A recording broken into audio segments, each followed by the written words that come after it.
a couple of name badges off of Hoffman stereo equipment.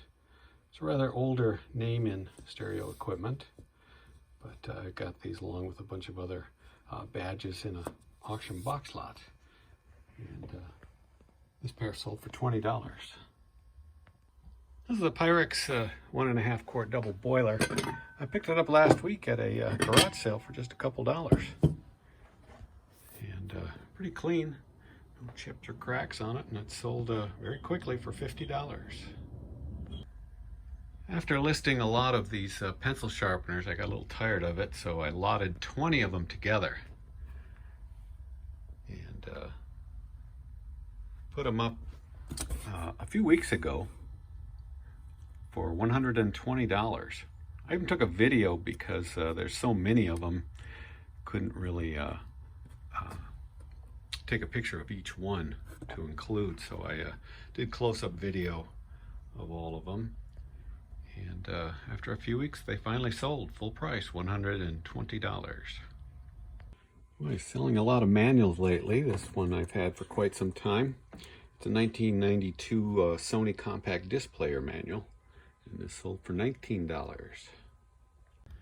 Oh, this is one of these vintage velvet paintings, sort of a moonrise over a lagoon.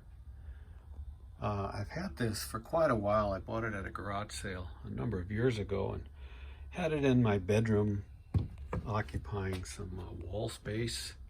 But I just, the other day, brushing my teeth, looked over at it and said, I ought to put that up for sale. Didn't take very long, and it sold for $75. It's been a while since I've sold a lot of these vintage TDK 60-minute tapes. I had bought a case upon case of these years ago and sold them by the case. This particular lot doesn't have the original box. Maybe that's why it took so long, but 10 of these, they are new as far as not recorded on, but they're not sealed in any way. And these 10 sold for $30. Over the years, I've picked up some Atari game consoles, games, and controllers, but the consoles that I found at garage sales didn't have a power supply, so I wasn't able to test them. And I finally stumbled over this box of Atari stuff and decided to lot it all together. Did a little comparison pricing and put it up yesterday for $65, and it sold this morning. It's got a number of games. What is that, about 8 games? Number of controllers and paddles, an original console, and a newer 2600A console. $65.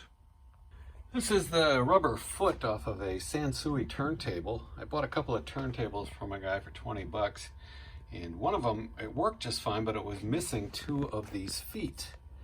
So I took the 2 feet that were remaining and put them up for sale, and took feet off another turntable, parts turntable, and applied them to the base of the Sansui. So win-win. And this sold for $12. This is a early 70s 8-track player, portable 8-track player. It comes apart, so you have your separate speakers. I did a little cleanup on it, got everything working fine, and it does have a missing handle though. It's kind of weird. This handle broke off on the speaker part, but when you clip them together, one handle does suffice. Boy, these things take a lot of batteries. This one takes 8 D-cell batteries to work as a portable unit, but I've got an adapter to go along with it. And this sold for $65. Another stereo system sold on Facebook Marketplace. Included the speakers. This is a Zenith, pretty typical of a 70s all-in-one system with a cassette deck. The cassette deck was working. I didn't have to do anything with that. Just had to use it a lot to get the kinks out of the belt working. But the turntable needed regular cleaning and servicing. And this sold for $225 on Facebook Marketplace.